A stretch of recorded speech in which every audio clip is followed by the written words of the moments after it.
Have you ever walked into someone's home and felt something strange before you even looked around? Not because it was luxurious, not because it was huge, but because it felt calm.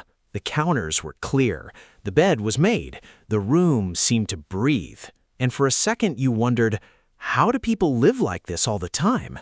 Do they have more discipline, more energy, more free time? Or is there something happening in their mind that most people never notice? Subscribe for more psychology videos, because the real answer is not what most people think. People who keep their home clean every day are often operating from a completely different psychological framework, and once you see it, you may never look at clutter the same way again. The hidden conversation between your brain and your room. Imagine waking up tomorrow and walking into a kitchen filled with dirty dishes, unopened mail, clothes on chairs, and random items scattered everywhere. Nothing terrible happened, but your shoulders tense, your mind feels heavier, and you cannot quite explain why. Here's the unsettling part. Your brain is paying attention even when you're not. Psychologists call this cognitive load, the amount of mental effort your brain is using at any moment, and clutter quietly increases it. Every unfinished pile, every object out of place, every dish left in the sink becomes a tiny open tab in your mind. Your brain treats it as unfinished business, and unfinished business is mentally expensive. A study from Princeton University found that physical clutter competes for your attention and makes it harder for the brain to focus. In other words, a messy room is not just annoying, it can literally make you feel less clear, less focused, and more mentally tired. But that raises a bigger question. If clutter drains the mind, why do so many intelligent people still let it pile up? The real reason has nothing to do with cleaning. Most people think daily cleaners simply enjoy cleaning, but almost nobody loves scrubbing floors. What they often love is the feeling that comes afterward, because cleaning is not really about dirt, it is about control. Think about how much of life is unpredictable. Other people, traffic, money, work, news, unexpected problems. Most of it is outside your control, and that creates a quiet background anxiety that many people carry every day. But your home, that is one place where your actions immediately change the outcome. When you make the bed, wipe the counter, or put things back where they belong, your nervous system receives a subtle message. I can influence my environment. I can handle things. Psychologists call this an internal locus of control, the belief that your actions matter. People with a stronger internal locus of control tend to experience less anxiety, greater resilience, and higher motivation. And here is the fascinating part. Sometimes a clean kitchen is not about the kitchen at all. It is the brain practicing the feeling of being capable. But the deepest shift happens at the identity level. This is where the psychology becomes powerful. Imagine two people looking at the same pile of laundry. One thinks, I should clean that. The other thinks, I'm the kind of person who keeps my space in order. Those sound similar, but psychologically they are worlds apart. The first person is trying to force a behavior. The second person is acting from an identity. Behavioral psychology consistently shows that people tend to act in ways that match who they believe they are. So if someone repeatedly tells themselves, I'm messy, I've always been messy, their brain begins protecting that identity. But identity is not fixed. It is built from evidence. Every small action becomes a vote. Making the bed, putting away dishes, wiping a counter, returning an object to its place. One action seems insignificant, but repeated actions slowly change the story your brain tells about you. And once that story changes, the habit becomes dramatically easier. Which leads to an even stranger question. Why do some people find cleaning almost automatic, while others need enormous effort just to start? The 66-day trap most people never escape. Here is the mistake many people make. They believe disciplined people use more willpower. But research suggests something different. A study published in the European Journal of Social Psychology found that new behaviors become increasingly automatic over time, with many habits taking roughly 66 days on average to feel natural. That means the goal is not to force yourself to clean forever. The goal is to keep doing it long enough that your brain stops negotiating. Think about brushing your teeth. You probably do not debate it every night. It became automatic. Daily cleaning can become the same way. And once a behavior becomes automatic, it requires far less mental energy. But there's one moment when this process becomes dramatically more powerful. The first hour after you wake up. Why making your bed changes more than your bed? Right after waking up, your brain is entering a highly receptive state. Your stress hormone cortisol naturally rises, helping you become alert and ready for action. And that creates a surprisingly powerful window for reinforcing habits. When the first task of your day is something small and visible, like making your bed or clearing the kitchen, you create what psychologists call a completion loop. Your brain sees a task finished. It gets a small sense of progress, and progress creates momentum.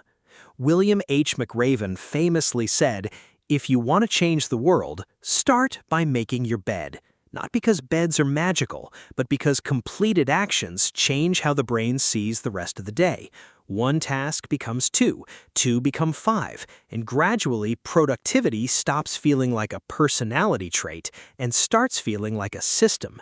But there is a darker side to this psychology, because sometimes the state of a home is not just reflecting habits, it is reflecting emotional pain. Sometimes clutter is not the problem. It is the symptom. Have you ever noticed that when life feels overwhelming, your room is often the first thing to change? The dishes stay in the sink, laundry begins to pile up, the bed remains untouched. It almost feels as if your environment starts speaking the emotions you never said out loud. And psychology suggests that connection is real. Research published in the Personality and Social Psychology Bulletin found that people who described their homes as cluttered or filled with unfinished projects tended to have higher levels of cortisol, the body's primary stress hormone, throughout the day. Think about that. Your home is not just surrounding your mind. It is constantly communicating with it, every hour, every day. Which raises another question. If your environment can increase stress, can it also reduce it? Why a clean room feels surprisingly safe. Walk into a quiet, organized room. Notice what happens. Your breathing slows, your shoulders relax, your thoughts become a little quieter. That feeling is not imaginary. Your nervous system is always scanning your surroundings for signals. Clutter creates visual noise. Order creates predictability. And predictability tells your brain something incredibly important. You're safe. There is a reason hospitals, wellness centers, luxury spas, and meditation spaces are designed to feel clean, open, and organized. It is not simply about appearance. It is about reducing unnecessary mental stimulation so the brain can recover. For highly sensitive people, this effect becomes even stronger. Some people can walk into a chaotic room and immediately feel anxious without knowing why. Others enter a calm space and feel themselves exhale before they even realize it. Their nervous system has already responded. Which explains something fascinating. Sometimes people clean not because they enjoy cleaning, but because their brain is asking for relief. The secret therapy hidden inside everyday cleaning. Have you ever been stressed and suddenly felt like organizing a drawer? Or vacuuming the living room? Or rearranging your desk? It seems random, but psychology has a name for it: behavioral activation. Behavioral activation is a therapeutic approach that uses purposeful action to change emotional state. When anxiety builds, your brain often gets trapped in endless thinking. Thinking without action keeps the nervous system activated, but physical action interrupts that loop. Cleaning has something most activities do not: A clear beginning, a visible middle, a satisfying end. You can actually see the progress. And every completed action quietly tells your brain something has improved. That simple message can reduce feelings of helplessness more than people realize. The room becomes calmer, and often, so do you. Why waiting until later almost never works. Most people do not struggle because cleaning is difficult. They struggle because they wait. Tomorrow, after work, this weekend, when they finally have motivation. But here is what the brain usually does. The larger the task becomes, the more threatening it feels, and the more likely you are to avoid it. Ironically, avoiding it only makes it larger, until a 10-minute task quietly becomes a 3-hour project. That is why people with consistently clean homes rarely spend entire weekends cleaning. They rarely let the mess become overwhelming in the first place.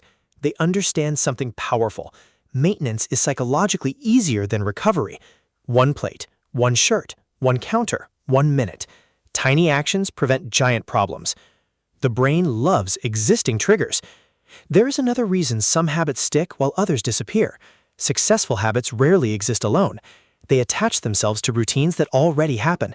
Behavioral scientists call this habit stacking. Instead of creating a completely new routine, you borrow one your brain already trusts. Coffee starts brewing? Wipe the counter. Finished brushing your teeth? Clean the sink. Take off your shoes? Put them exactly where they belong. Small triggers, small actions, repeated enough times, they stop feeling like decisions. They simply become part of everyday life. And that is the real goal.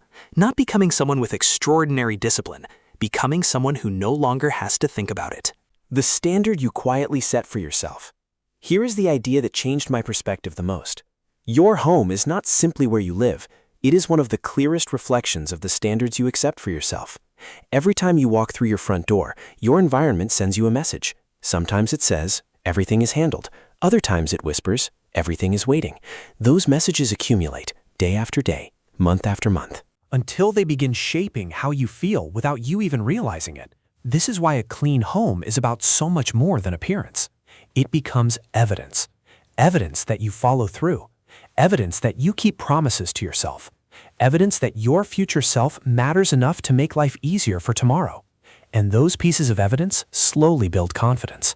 Not loud confidence, quiet confidence. The kind that changes who you believe you are. So let me leave you with a simple experiment.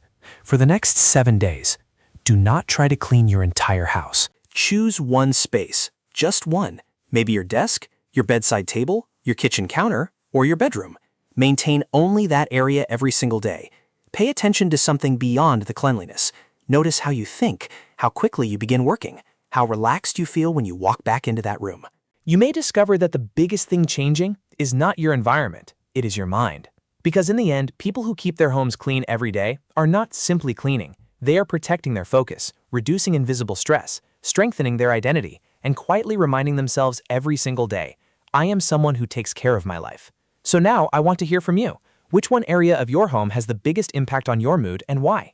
Share your experience in the comments. I read as many as I can, and your story might help someone else realize they're not alone. If you found this video valuable, subscribe for more psychology videos that uncover the hidden forces shaping your thoughts, habits, and behavior. And if someone you care about has been feeling overwhelmed lately, share this video with them. Sometimes changing your mind begins by changing your environment. Thank you for watching. Until next time, remember this, your brain is always adapting to the world you build around it. The question is, what kind of world are you teaching it to call home?